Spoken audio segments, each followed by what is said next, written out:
muestra así los orígenes del cine.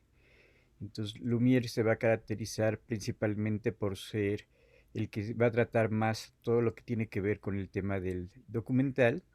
En cambio, Méliès tiene que ver principalmente con la creación del cine de ficción, y él va a inventar casi la mayoría de los géneros del cine de ciencia ficción, principalmente el, el cine fantástico, el cine de melodrama, el cine histórico, el cine de aventuras.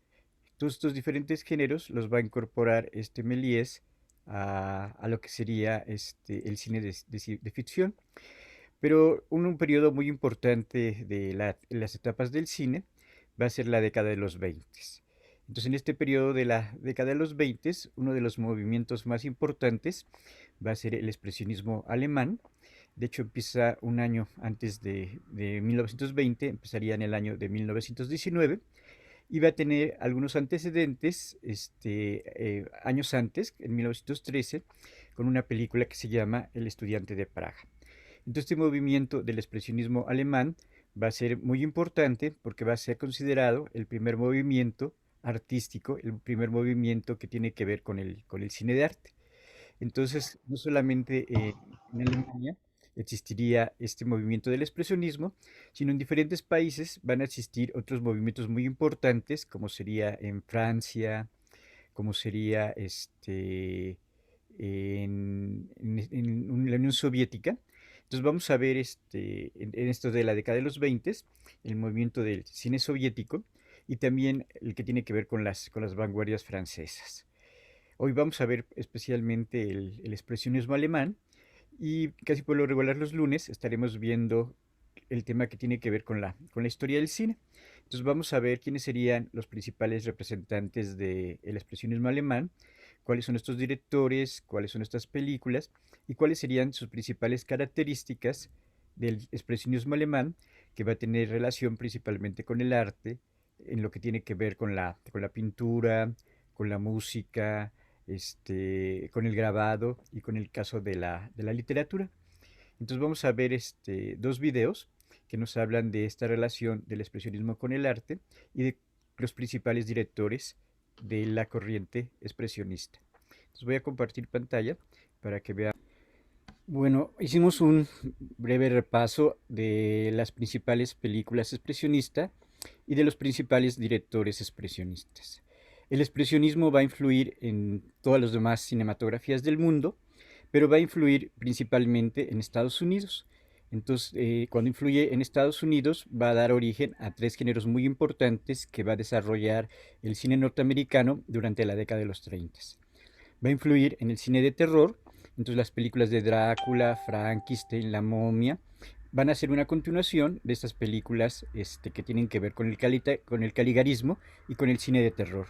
También va a influir en el cine de ciencia ficción. Entonces la película Metrópolis va a influir para crear películas de ciencia ficción que principalmente van a tener un gran auge durante la década de los 50, y también va a influir en el cine de gángster. Friesland va a hacer algunas películas de gángster durante la década de los 20, y cuando se va a vivir a Estados Unidos continúa haciendo cine de gángster, y este cine de gángster va a ser muy importante durante la década de los 30, principalmente con películas como Cara Cortada, y se va a continuar con el cine de gángster. Entonces, estos tres géneros, el de ciencia ficción, el de gángster y el de terror, van a ser una influencia principalmente proveniente de esto que sería el expresionismo. El expresionismo va a tener éxito en todo el mundo, entonces se va a ver en Europa, se va a ver en Estados Unidos, se va a ver en México, y hasta en México va a tener una influencia muy importante porque hay un director mexicano que se llama Juan Bustillo. Entonces Juan Bustillo ve las películas expresionistas, entonces él quiere realizar una película expresionista, y durante la década de los 30, parece ser que es 34 o 35, va a ser una película que se llama Los dos monjes. Esta película quiere ser una película de terror que imite a lo que tiene que ver con las películas expresionistas. Bueno, vamos a continuar viendo esta influencia del cine expresionista. Entonces, como vamos a continuar cuidado de lo que sería la iluminación, las escenografías, los guiones, también va a tener muchos aportes en la parte de la tecnología, porque van a inventar los primeros dollies, van a inventar grúas y van a subir la cámara en elevadores, van a hacer cámara en movimiento. Entonces van a ser muy vanguardistas desde el punto de vista de la técnica. Entonces estos cinco directores, Murnau, Land,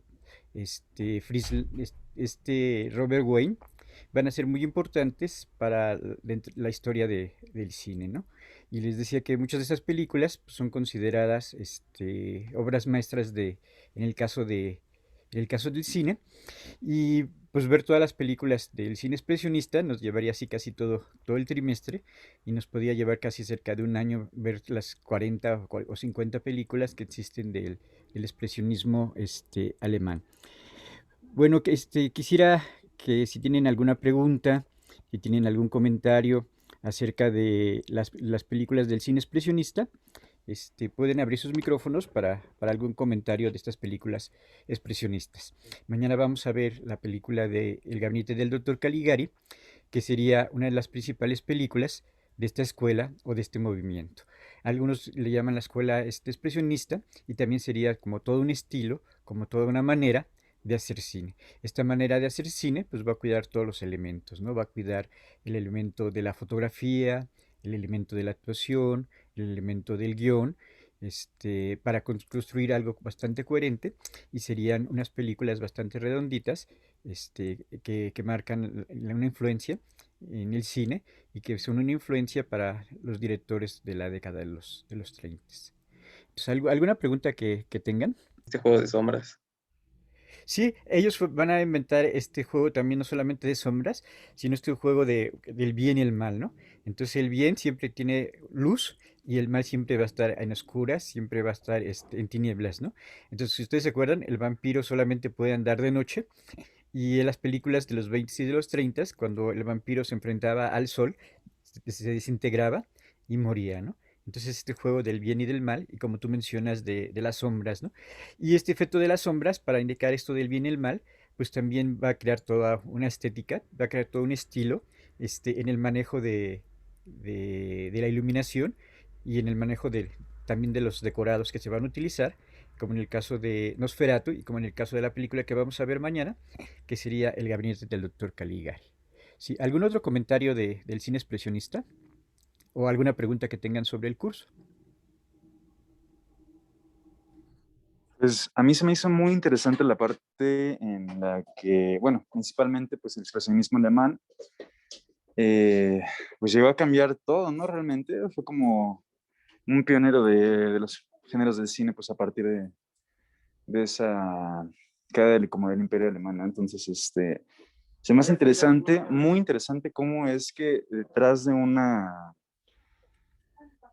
caída de tal calibre, o sea, haya podido eh, suceder un fenómeno como el que sucede para el séptimo arte, pues fue, fue el cine expresionista, ¿no? El movimiento expresionista alemán. Entonces, a mí se me hizo muy interesante cómo es que a partir de un, un suceso malo o trágico en su historia, pues pudieron sacarle provecho precisamente a esa historia. A mí se me hizo bastante interesante esa parte. Sí, es que cuando se crea la República de Weimar, tratan de apoyar nacionalmente a la industria alemana, entonces crean todos los estudios de la UFA que van a ser los más modernos de su época, entonces ponen lo mejor que tenían de iluminación, de cámaras, de dollies, de grúas, entonces una tecnología muy moderna en la década de los 20 y esta tecnología muy moderna en la década de los 20 también en la parte de escenografía, en la parte de efectos, pues se va a notar dentro de las películas, ¿no? También todos los directores estudiaron teatro con Max Reinhardt, que era uno de los directores más importantes de teatro. Entonces Lang y Murnau van a estudiar con Reinhardt y como van a estudiar con Reinhardt, esto va a hacer que de repente cuiden mucho la actuación, ¿no? Ahorita las actuaciones nos parecen bastante exageradas porque gesticulan mucho o abren mucho las manos, pero en su momento pues esto causaba terror, esto causaba miedo y en su momento parecían un poquito realistas, un poquito realistas estas actuaciones, pero ahora nos parecen un poquito exageradas, ¿no? Pero era para indicar este miedo, este terror que podían provocar estos personajes de gángster o estos personajes de monstruos. Aquí dice que Andrea levantó la mano, no sé dónde está Andrea, sí, sí, allá que Sí. yo la vi. Sí, ya Buenos días, profe. Buenos días. Bueno, a mí este tema me parece muy interesante. Lo he visto varias veces. En la prepa se enfocaron mucho en explicarnos esto. En realidad recuerdo pocas cosas, pero bueno, de lo que acabamos de ver, me parece muy interesante y muy pesado. Me imagino, bueno, consumirlo me parece pesado. Me imagino que producirlo, pues también. En tanto a las actuaciones, como dice, me llama mucho la atención que, bueno, no estoy segura si todo el cine del expresionismo alemán o tiene excepciones, pero por lo que veo, la mayoría es mudo. Entonces, actuar una película sin hablar es muy difícil, tienes pues, que recurrir a tu cuerpo. Y sí, me parece exagerado, pero me parece muy, muy interesante la actuación. Ahora siento que esto es la onda de que es oscuro, son contextos inexistentes, épocas diferentes, ese ambiente de terror que tiene, como dice, la luz y la oscuridad. Es muy interesante y me parece, como le digo, pesado de consumir. El cine mudo a mí personalmente me parece difícil. De por sí, a veces es difícil entender una película si la estás viendo y escuchando. Ahora, si no la estás escuchando, si no hay diálogos como tal que puedas escuchar, resulta a veces más complicado. La película del gabinete la he visto dos veces. Es una película que me llama la atención porque no termino de entenderla. Aunque la he visto ya en algunas ocasiones, todavía no termino de entenderla en lo que es diferente a ver una película con subtítulos, ¿no? Eso le decía a mi maestra y eso nos decía.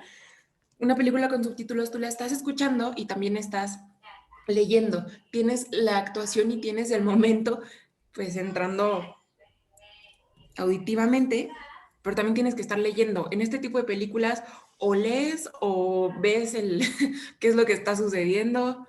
Me parece complicada, pero muy, muy interesante. Es Sí, una forma subjetiva de la naturaleza del ser humano. sí, es curioso que estos directores, principalmente Murnau y también principalmente Fritz Lang, se van a ir a Estados Unidos porque Fritz Lang, porque era de origen judío, entonces tiene que ir a Estados Unidos y Murnau lo contratan, también contratan a varios actores, que también contratan a varios camarógrafos, pero en el caso de Murnau y en el caso de Fritz Lang, cuando llegan a Estados Unidos ya se tienen que enfrentar con el sonido y Fritz Lang va a hacer las primeras películas de gángster en Estados Unidos y Fritz Lang va a influir muchísimo en Hitchcock. Entonces algunas de las películas de Hitchcock, que son películas de Gaster, están influidas por Fritz Lang, por su etapa de esta expresionista que es muda, o por su etapa hablada, que va a ser en Estados Unidos, ¿no? Entonces hay una continuidad de estos directores que pasan a Estados Unidos y que ya van a influir en el cine de gángster y en el cine de terror, ¿no? Creo que algunas películas de estas que serían del cine expresionista, pues a veces te tienes que dejar llevar por estas atmósferas que te están creando con la iluminación, que te están creando con la escenografía, y muchas veces cuando la primera vez que uno ve una película, pues es como dejarse llevar emocionalmente, por lo que está viendo, y muchas veces no tratarla de entender. Entonces, en el caso que nosotros vamos a ver la parte de análisis cinematográfico, pues muchas veces se recomienda así como que tú ves la película, ligándote afectivamente y emocionalmente con la película, y ya en una segunda lectura ya trates de explicártela, ya trates de entenderla, ya trates de ver cuáles son los elementos más importantes, pero siempre la primera aproximación sería un poquito más como un espectador normal, que está viendo la película, y algo que sí sería importante, pues sería fijarte en estas características estéticas que aparecen en la película, que serían las escenografías, que sería la iluminación, que sería el juego de luces, el juego de sombras. Entonces también es importante ver un poquito la parte estética de la película, porque estos directores, y principalmente los fotógrafos de estas películas, van a querer mucho crear estas atmósferas, y luego estas atmósferas pues van a influir en el cine norteamericano, y se puede decir que van a influir también en el caso del cine mexicano, porque algunas sombras y algunas luces de estas, pues las va a utilizar Gabriel Figueroa para crear atmósferas más de tipo revolucionario, más de tipo de la Revolución Mexicana, pero sí van a influir esta creación de atmósferas que tiene que ver con el expresionismo alemán. Bueno, pues hoy terminamos por el día de hoy. Entonces nos vemos mañana para ver la película de El gabinete del doctor Caligari, y que estén muy bien. Nos vemos mañana. Hasta luego. Gracias, Muchas profe. gracias. Hasta Hasta luego. luego, profe. Gracias, Gracias, profe. profe. Hasta Hasta Chao. luego. luego. Buen día. Gracias, Mañana. profesor. Hasta luego.